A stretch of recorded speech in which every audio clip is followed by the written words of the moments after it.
The work was initially titled First Impressions, and that it gives us an insight into what Jane Austen is going to be doing in her work, later entitled Pride and Prejudice. She is, in some ways, looking at how we as human beings base our assumptions upon our first impressions of somebody else, and how those first impressions embed us in a societal vision of other people, which is in some ways imprisoning. The whole thrust of the novel is to gain a release or a freedom from that imprisonment, that societal imprisonment that keeps us in our own opinions and in our own thinking that we are correct in everything that we say and think about someone else. Consequently, it's really a novel which is about enlightenment, about coming to the freedom of enlightenment, of seeing the world in a not dispassionate but an objective way. Most of the time, this book is depicted as simply a love story.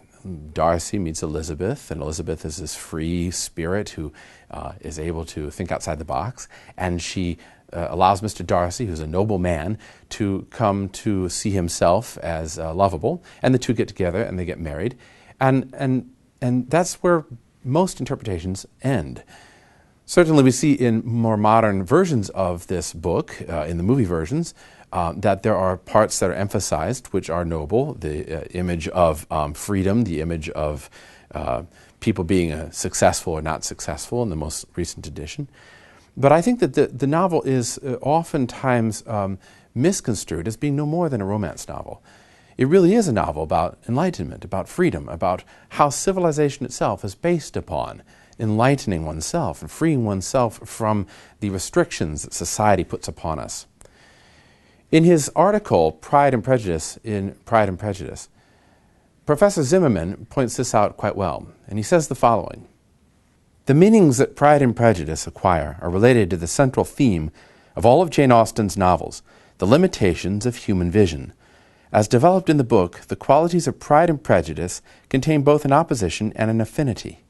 Pride is a detachment from other human beings, in which the self is not seen as involved with others, but as superior to them, as unconcerned.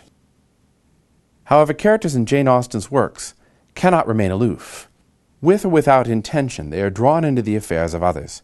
Failure to recognize this involvement is a form of moral and intellectual obtuseness, and a constant resistance to this involvement results in a renunciation of responsibility or happiness. Prejudice is the opposite of pride. The self is completely involved with others, and everything is interpreted as it affects the self. Both qualities, pride and prejudice, result in a severe limitation of human vision, and are essentially selfish, in that they start from an egoistic attitude. One either severs oneself from others or limits one's concern for them to narrow self-interest." As Professor Everett Zimmerman puts it in that article, it seems like the novel is really talking about these two issues, pride and prejudice, that aloofness from other people and thinking you're superior, or that direct involvement in the gossip that society is always thriving on. Both of them are imprisoning. Both attitudes are imprisoning. And both of them make a person so limited in their vision that they can't grow as a human being. I would suggest that both of them create dragons. As we've seen elsewhere in this series, the image of the dragon comes up over and over again in British literature. I would conjecture that this is Jane Austen's vision of the dragon. The dragon is either aloof and separate from all society, cut off, or the dragon is directly involved in the destruction of society around it. Wormtongue, for instance, in Tolkien's work, is an example of the prejudice that Zimmerman talks about.